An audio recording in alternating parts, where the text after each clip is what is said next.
अजनबी आज प्रस्तुत है डॉक्टर ज़किया अंजुम का लिखा ये नाटक। तो सुनिए नाटक अजनबी।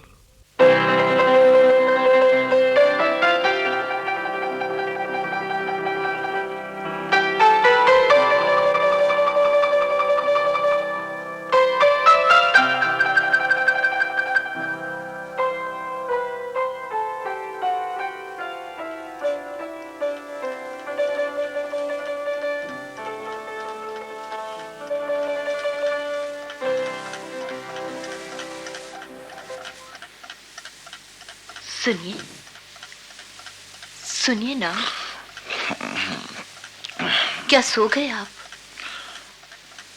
मैंने कहा सो गए। क्या बहुत नींद आ रही है? भाई सोने दो। सो जाइएगा, लेकिन आज क्या कहना है? रात का 1:30 बज गया है और तुम हो के 1:30 तो रोज ही बजता है, लेकिन आखिर तुम क्या कहना चाहती हो भाई? इतनी रात के भी मैं सोऊं नहीं क्या? जरूर सोइए, लेकिन मुझे आपसे कुछ कहना हो तो किस वक्त कहूँ? मैंने कितनी बार कहा है कि भाई जब मैं सो रहा हूं तो मुझे डिस्टर्ब मत किया करो। मैं भी तो आखिर इंसान हूं ना। मैं सिर्फ तुम्हारी बीवी और तुम्हारे बच्चों की माँ नहीं, एक औरत भी हूँ। मुझे इससे कब इनकार है भाई? लेकिन सोचो तो सही, सुबह 4 बजे उठता हूँ, इतनी रात गए थका मांदा वापस आता हूँ और करजत से बंबई 100 किलोमीटर दूर है। रोजाना 200 किलोमीटर का सफर करता हूँ। ये सब किसके लिए? मुझे तुम्हारी सख्त मेहनत का अंदाजा है रशीद, लेकिन मैं एक औरत हूँ, तुम्हारी बीवी। मैं अपना फर्ज पूरा करने में कौन सी कमी करता हूँ सबीना? खून पसीना एक कर रखा है। मैंने इससे कब इनकार किया है साथी? मेरी बात पूरी हो जाने दो सिमी। जरूर कहो, लेकिन गुस्से से नहीं। मैं गुस्से में नहीं समीना, हालात से लड़ते लड़ते गुस्से का जज्बा बाकी कब रहा? मैं तुम्हारे साथ हूँ। तुम मेरे साथ हो और तुमने मेरा साथ दिया, इससे कब इनकार किया मैंने? हाँ साथी, अगर हमारे इतने जल्दी जल्दी ये दोनों बच्चे ना हो जाते तो मैं भी कहीं नौकरी कर लेती। आखिर बीए बेटी हूँ। घर की देखभाल भी तो काम ही है सिमी, और नौकरी से ज्यादा बड़ा और ज्यादा अहम काम। ठीक है, ये अहम काम सही, लेकिन मेरा दिल कुढ़ता है। तुम अपना दिल क्यों कुढ़ाती हो? तुमने तो तन्हा खानदान का सारा बोझ अपने कंधे पर उठा रखा है, लेकिन क्या? मैं भी अगर किसी नौकरी में होती तो तुम्हें इतनी मेहनत तो ना करनी पड़ती। तुम तो पैसा कमाने की मशीन बनकर रह गए हो। इस मशीनी दौर में समीना, हर इंसान मशीन बन गया है। हमने तो जैसे तैसे जिंदगी गुजार ली, लेकिन अपने बच्चों के सुनहरे मुस्तकबिल के लिए ये मेहनत मुझे बोझ नहीं लगती समीना। रशीद, क्या सिर्फ पैसे से ही बच्चों का मुस्तकबिल संवर सकता है? पैसे से सब कुछ हासिल किया जा सकता है समीना। भाई अब सो जाना चाहिए। 2 बज रहे हैं। बहुत नींद आ रही है भाई। लेकिन मेरी बात फिर भी पूरी नहीं हुई। तिश्नगी अच्छी चीज होती है, बाकी फिर के लिए, वरना वही एक जैसा रूटीन।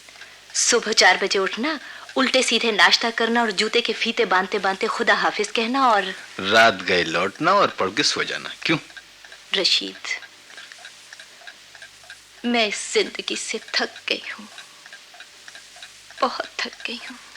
आखिर ये भी कोई जिंदगी है जिसमें इंसान घड़ी की सुइयों का पाबंद हो जाए? रशीद, मेरे सीने में भी दिल है, मेरे भी कुछ अरमान हैं। समीना, जो तुम चाहती हो वो मैं पूरा कर नहीं सकता।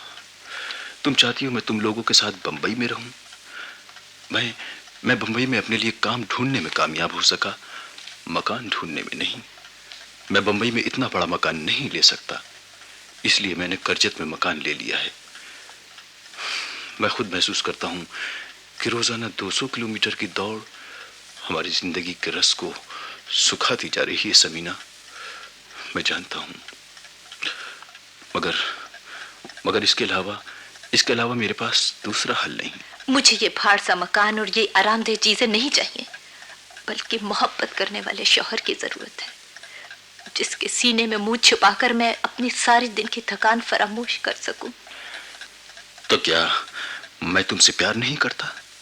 तुम्हारी जरा जरा सी बात का ख्याल नहीं रखता? ये सच है कि मेरे जज्बे को समझने की तुमने कभी कोशिश नहीं की। फजूल बातों को सोचने के लिए मेरे पास वक्त नहीं। जिंदगी की कदरों को तुम फजूल बातें कहते हो? तो ये फजूल नहीं है तो और क्या है? जिंदगी की वैल्यूज बदल रही हैं। वैल्यूज बदलते नहीं, हाँ, बदलते हुए जमाने के साथ इसमें तब्दीलियां जरूर होती रहती हैं। मेरे अमल में कौन सी तब्दीली आई है जो आपको शिकायत है? फर्ज याद दिलाने को शिकायत नहीं कहते रशीद। फर्ज किसे कहती हैं आप? फर्ज? हमारी शादी को 7 साल हो गए हैं। मैं पहले की तरह तुम्हारे पहलू से लगकर बैठा तो रह नहीं सकता। मैं जब नई दुल्हन थी तभी मैंने ये नहीं चाहा था कि तुम मेरे लिए दुनिया को फरामोश कर दो। फिर ये कुर्बतों का रोना क्यों? यही तो तुम नहीं समझ पाते। तुमने कभी मेरे दिल में झांकने की कोशिश नहीं की रशीद। कोशिश करता भी तो क्या हासिल होता? औरत साथ इतनी गहरी और इतनी कॉम्प्लिकेटेड। मेरे खुदा, अब देखो ना, 7 साल के तवील अरसे में भी मैं तुम्हें समझ नहीं सका। और मर्द जो प्यास की गट्ठी है, उससे जब एक औरत प्यार का रिश्ता जोड़ती है तो उसी पल, उसी लम्हे उसे समझ लेती है। क्या कहने हैं आपकी औरत जात के? इसमें तंज की क्या जरूरत है? अरे हाँ, ये बताओ मुझे जगाया क्यों था? ज्यादा वक्त तो नहीं रहा। एक नींद तो ले लूं। देखना तो क्या बजा है? 2 बजने को है। 2 बजने को है? अब क्या सो पाऊंगा? सारी रात ही काली हो गई। कल छुट्टी कर लीजिए ना, इतवार भी है। हम जैसों की जिंदगी में इतवार क्या और पीर क्या। ऑफिस तो बंद ही होगा, सिर्फ फैक्ट्री की छुट्टी करनी होगी। तो क्या ये आसान है? छुट्टी करने का मतलब समझती हैं आप? पूरे 22 रुपए का नुकसान। मुझे आपके ये 22 रुपए आपकी सेहत और आपके आराम से ज्यादा प्यारे नहीं। फिर आपको घर में पाकर बच्चे भी कितने खुश होंगे। उन्हीं की खुशी के लिए तो जाना है। प्राइवेट नौकरी, और वो भी अकाउंटेंसी। मेरे बगैर वहां एक दिन भी नहीं चल सकता। ये महज आपका वहम है। वहम की बात नहीं, सारे मजदूर मुझे रोएंगे। शाम को उन्हें तनख्वाह कौन देगा? तुम्हें प्राइवेट नौकरियों का अंदाजा नहीं। अंदाजा है, तभी तो कहती हूँ छोड़ दो इस नौकरी को। फिर वही मुर्गी की एक टांग। इसे छोड़ दूं तो महज ऑफिस की नौकरी से हमारी गाड़ी कैसे चलेगी? बच्चों की अच्छी तालीम कैसे होगी?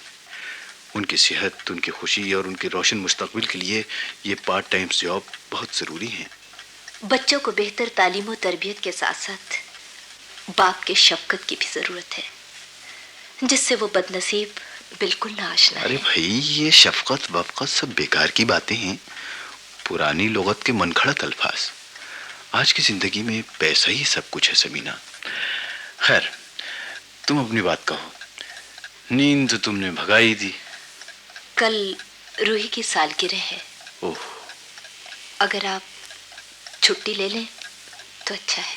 इससे पहले भी मैं कब अपने बच्चों की खुशियों में शरीक हो सका हूं। मुझे याद पड़ता है कि शायद रूही की पहली सालगिरह पर मैं घर पर था। हाँ, वो भी इस वजह से कि आपको सख्त बुखार था और किसी तरह बंबई तक का सफर आपके लिए मुमकिन नहीं था। खैर, एक समझदार माँ की तरह ये तकरीब भी तुम अच्छी तरह कर लो। देखो, कोई कमी ना रहे। हाँ सुनो, नई फ्रॉक रूही को जरूर पहनाना जो मैं उस दिन लाया था ना। अच्छा। और अगर बच्ची मेरे बारे में कुछ पूछे तो उसे समझा देना। हाँ, बच्ची को तो इतने बरस से समझाती आ रही हूँ। अरे भाई, बहुत देर हो गई, जल्दी नाश्ता तैयार करो, मैं मेज पर पहुंचता हूँ। आज? हाँ हाँ बोलो। आज आप रुक नहीं सकते? भाई, मैं अपनी बिटिया को मिलकर विश करके ही जाऊंगा। जरा देखना, रूही गहरी नींद में है ना? देखकर बताती हूँ। हाँ, गहरी नींद में तो है, लेकिन अगर बच्ची जाग गई तो जाने ना देगी। भाई जरा हौले हौले बोलो, वो जाग ना जाए। जाग ही जाए तो अच्छा है। ओहो, क्या अच्छा है? तुम चाहती हो कि आज भी वो रोए, आज के दिन भी मैं उसकी जिद पूरी ना कर सकूं? सीबी, तुम तो बात बात पर उलझती हो। आओ बच्चों के कमरे में चलें, मैं अपनी बेटी को प्यार तो कर लूं, उसको प्यार का तोहफा तो दे दूं।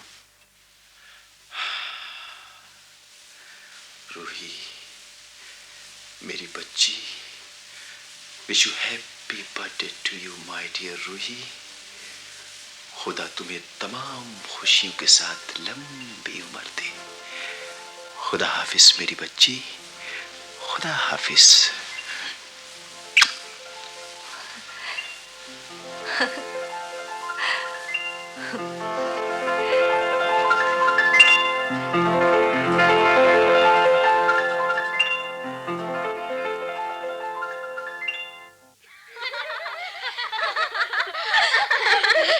रूही, अब केक काटो ना। हाँ, हम तुम्हें हैप्पी बर्थडे कहेंगे। हाँ, हमारे अब्बू आ जाएंगे तब काटूंगी। तुम्हारे अब्बू कब आएंगे? अम्मी कह रही थी कि बस अब आने ही वाले होंगे।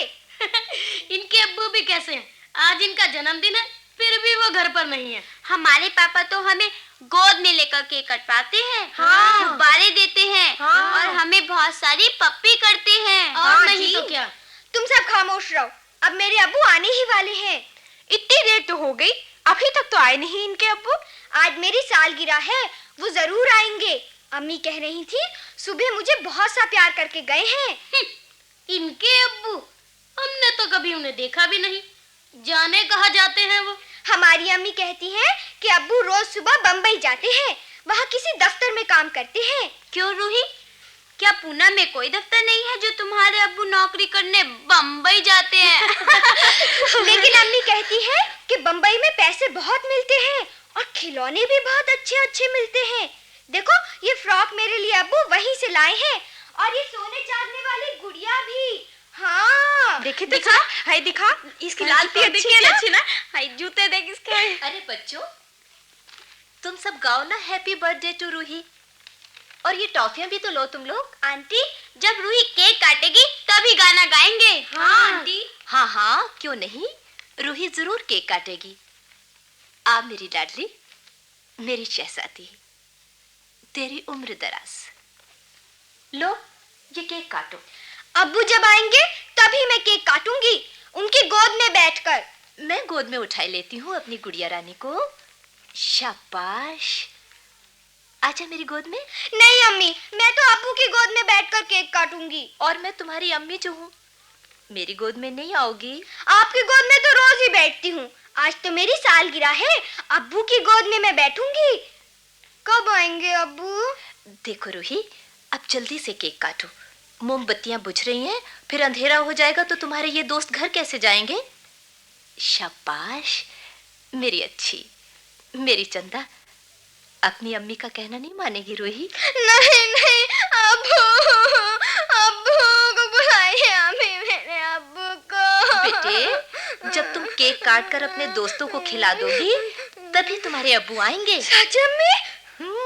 फिर अब्बू आ जाएंगे ना? हाँ, और क्या। फिर तो मैं जल्दी से केक काटूंगी, मुझे उठाइए ना अम्मी, मेज तो कितनी ऊंची है। आ मेरी चंदा, आजा, सालगिरह मुबारक। Happy birthday to you, happy birthday to you. लो बच्चों, केक खाओ, और ये मिठाई भी तो लो तुम लोग। Thank you aunty. अरे ये केक तो बहुत मजेदार है। हाँ, ये तो चॉकलेट केक है। हाँ, अब तो मैंने आपका कहना भी मान लिया। अब्बू तो अभी तक नहीं आए अम्मी, बताइए ना अब्बू कब आएंगे? बस पहुंचने ही वाले होंगे बेटे, तुम अपने दोस्तों के साथ खेलो, मैं जरा किचन तक हुआ। आओ रूही, अब हम तुमको एक बहुत अच्छी पोएम सुनाते हैं। Thank you Rama. सुना रानी। The daffodils. I wandered lonely as a cloud that floats on high over vales and hills. When all at once, इस I गृहस्थी found को मैं one कैसे चलाऊं? host of golden daffodils. बच्चों को बाप की शफकत कहाँ से दूं? Fluttering and dancing. कहाँ से दूं मेरे मौला? Continuous as a star would shine. इतने बरसों से बच्ची को समझाती in a रही, never-ending line along the लेकिन margin of bay. लेकिन 10,000 saw अब तो वो समझदार हो रही है। tossing their heads in a striking. छोटे बहलावे से अब नहीं The बहलती, waves beside them danced, but they और रशीद outdid the समझ नहीं sparkling पाते कि waves बच्चों को into बाप का कंधा Parents चाहिए, could not but be gay in such a जिस पर shocking बैठकर वो खुद को I ऊंचा gazed महसूस and कर gazed, सके। but little thought what wealth the show to me had brought. मेरे आंचल की Long ओट on में my उन्हें couch I lie, in vacant सिर्फ orange ठंडक ही तो pencil मिल blue. सकती है। They flash upon that inward eye, which is मेरे the खुदा, solitude.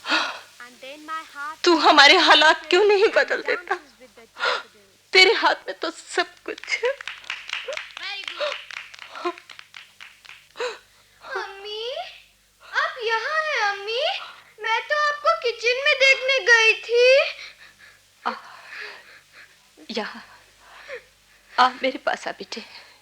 अम्मी, रमा, बबलू, रानी सभी तो चले गए, लेकिन अब्बू तो अभी तक नहीं आए अम्मी।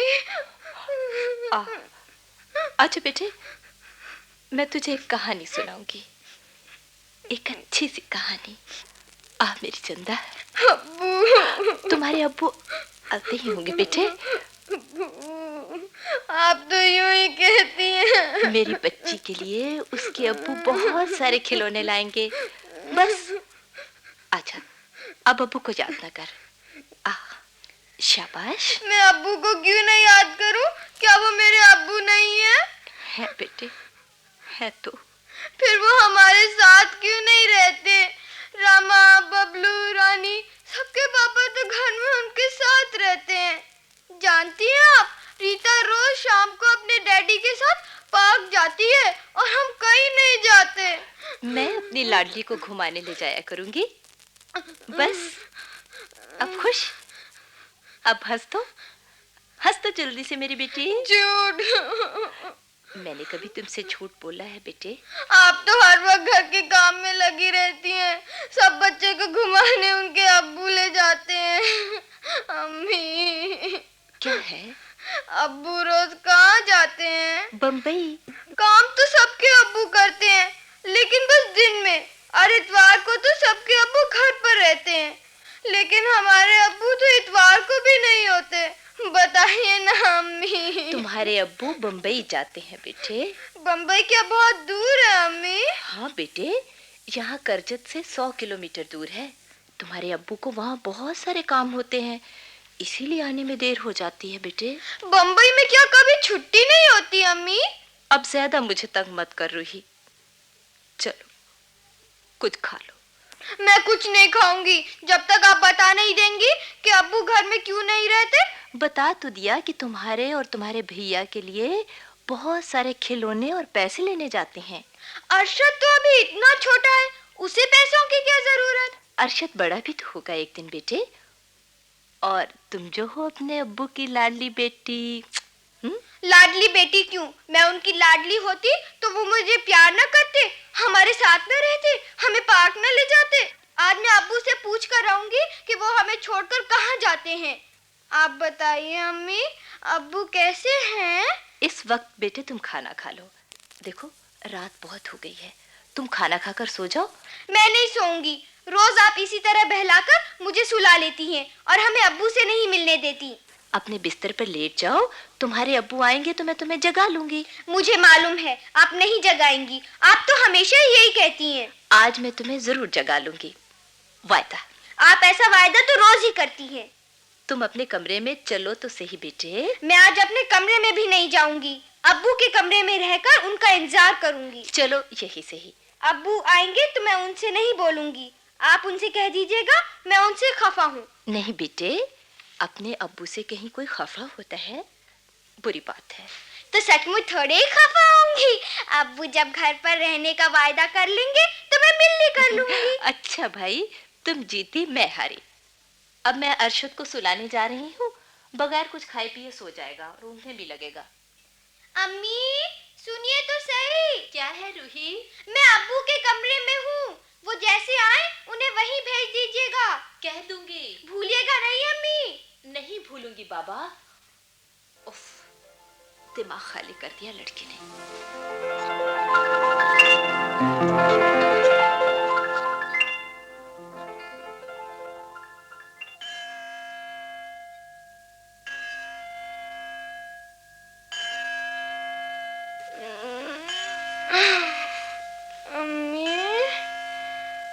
12 बज गए हैं, अब्बू अभी तक नहीं आए। आने ही वाले होंगे बेटे, तू सो जा। जब आ जाए ना तो मुझे उठा दीजिएगा। अच्छा बेटे।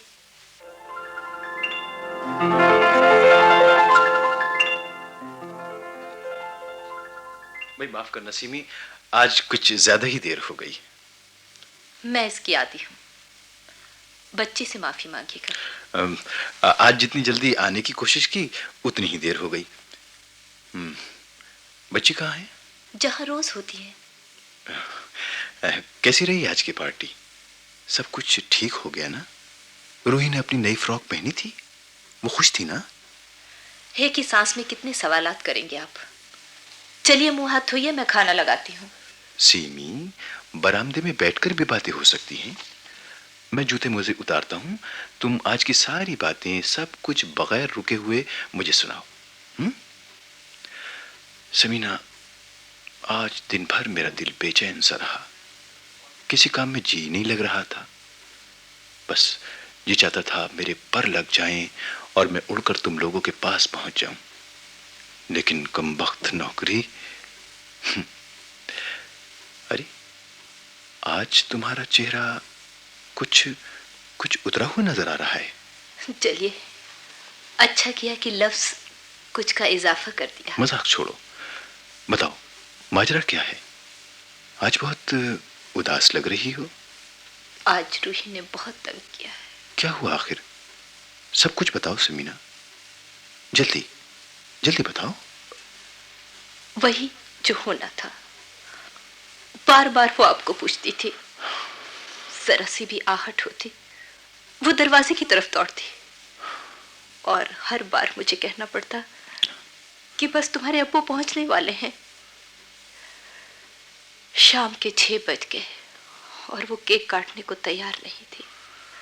आपका वास्ता देकर, घर पर ठहराने का बहलावा देकर उसे राजी किया। उसने केक काट तो दिया, लेकिन एक टुकड़ा भी मुंह में नहीं डाला उसने। तो अभी तक भूखी है मेरी बच्ची? तुमने समझाकर उसे खिला क्यों नहीं दिया? अब मुझसे रूही नहीं संभलती रशीद। इतने अजीब अजीब सवाल करती है कि मुझसे जवाब नहीं बन पड़ता। जिंदगी का ये ढर्रा बदल दो साथी, वरना तुम्हारे बच्चे जहनी मर्ज में मुब्तला हो जाएंगे। अरे अरे अरे, ओ, सिसकियां भरने की क्या जरूरत है? इधर देखो, देखो इधर। आओ, तुम्हारे आंसू पोंछ दूं। मेरे आंसू की फिक्र ना करो, अपने बच्चों की सोचो। हाँ, मैं भी महसूस कर रहा हूं कि मेरी जिंदगी की इस तरतीब से घर की पूरी ही फजा मुतासिर हो गई है। तो क्या फैसला किया है तुमने? इस तरह से जिंदगी को निभाने के लिए कोई सूरत नजर नहीं आती जिसके बच्चे आदी हो चुके हैं। खैर, ये सब बातें बाद में भी हो सकती हैं। रूही कहाँ है? हमारे कमरे में। हमारे कमरे में? हाँ, पलंग से लगी बैठी है। क्या?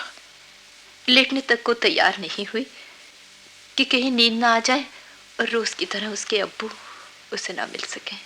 चलो जल्दी चलो। चलिए। अरे ये तो सिरहानी बैठी बैठी सो गई, गुड़िया हाथ में लिए हुई। तुमने इसके कपड़े नहीं बदले? क्या बदलती, आपके इंतजार में तो सोने को भी तैयार नहीं थी। फिर जिद थी, अब्बू को फ्रॉक दिखाकर बदलूंगी। उफ, किस तरह से लेटी हुई है मेरी बच्ची। अरे सिमी, ये इसके हाथ में क्या है? अब्बू, बेटे, आप हमें छोड़कर बम्बई न जाया कीजिए, हमारे साथ खेला कीजिए अब्बू। आंखें खोलो बेटी, मैं हूं, मैं तुम्हारा अब्बू। तुम अपने अब्बू की गोद में हो मेरी चंदा। मैं सो थोड़े ही रही थी, मैं तो अपने अब्बू का इंतजार कर रही थी। मैं आ गया हूँ रूही। आंखें खोलो बेटी, आंखें खोलो। आप अब्बू हैं? हाँ बेटे। अम्मी? हाँ चंदा, ये है हमारे अब्बू। मुझे उतारिए, मेरे कमरे में एक तस्वीर है, मैं उससे मिलाऊंगी आपको। छोड़िए ना। यही है तुम्हारे अब्बू बेटे। नहीं अम्मी, मैं तो अब्बू की शक्ल तस्वीर से मिलाऊंगी। क्या क्या मैं अपनी औलाद के लिए इतना अजनबी हो गया हूँ? अब तुमने देखा औलाद के लिए बाप की कितनी जरूरत है। हाँ, आज पहली बार इसका एहसास हुआ है समीना। केक का टुकड़ा अपने अब्बू को खिलाने के लिए हाथ में दबाए रही, इतनी एहतियात से रखा कि मुझे जरा भी पता न चला। अम्मी, अम्मी, सचमुच ही हमारे ही अब्बू हैं। देखिए ना, बिल्कुल ऐसी ही तस्वीर तो है। हाँ हाँ बेटे, मैं ही हूँ तुम्हारा अब्बू। अब्बू जी, हाँ, मेरे बेटे। अब्बू जी, आप इतनी देर से आते हैं, हमारे लिए इतना काम क्यों करते हैं? आप थक जाते होंगे। कल से मैं भी आपके साथ बम्बई चलूंगी। अब मैं आपको नहीं छोड़ूंगी अब्बू, कभी भी नहीं छोड़ूंगी। बेटे तुमने खाना क्यों नहीं खाया? आपने भी तो नहीं खाया अब्बू। ये लीजिए, पहले केक खाइए, मुझे उठाइए तो मैं आपके मुंह में खिलाऊं। मैं दूसरा केक ला देती हूँ, ये तो मसल गया है। अरे हाँ, इसकी तो क्रीम भी मेरे हाथ में लग गई। नहीं, मैं तो यही केक खाऊंगा, अपनी बेटी के हाथ से। अब्बू, अब आप हमें छोड़कर नहीं जाया कीजिए। नहीं, कभी नहीं बेटी, कभी नहीं। चलिए खाना खा लीजिए, ठंडा हो रहा है। अब गोद से उतरो रूही, अब्बू थक जाएंगे। नहीं सीमी, बल्कि यूं कहो सारी थकन दूर हो गई। जिंदगी की कितनी बड़ी राह से मैं अब तक दूर था। चलो रूही, आज से मैं तुम्हारे साथ खाना खाऊंगा, अपनी रानी बिटिया के साथ सोएंगे भी साथ, है ना? हाँ अब्बू, और गुड्डू को भी अपने कमरे में ले आएंगे, वरना वो मेरे बगैर डरेगा। जरूर। अब्बू, आज शाम को मेरे फ्रेंड मुझसे पूछ रहे थे तुम्हारे अब्बू कैसे हैं? अच्छा? मैं उन्हें सुबह बताऊंगी। मैंने अब्बू को देख लिया, अब्बू बहुत अच्छे हैं, बहुत अच्छे हैं।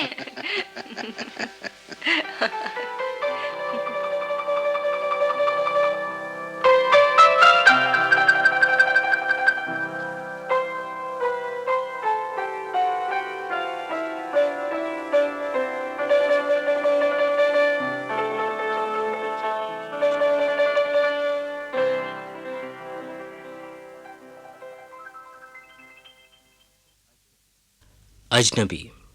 अभी आप डॉक्टर ज़किया अंजुम का लिखा ये नाटक सुन रहे थे। निर्देशक थे सत्येंद्र शरत, प्रस्तुतिकरण सहायक गोपाल सक्सेना और तकनीकी सहायक ब्रजभूषण भारद्वाज। नाटक में भाग लेने वाले कलाकार थे सर्वश्री अंजार अहमद, सुनीति कोहली, रचना गुप्ता, सीमा भार्गव, तरुण बजाज और सुरुचि तलवार। ये नाटक आकाशवाणी के दिल्ली केंद्र पर तैयार किया गया था।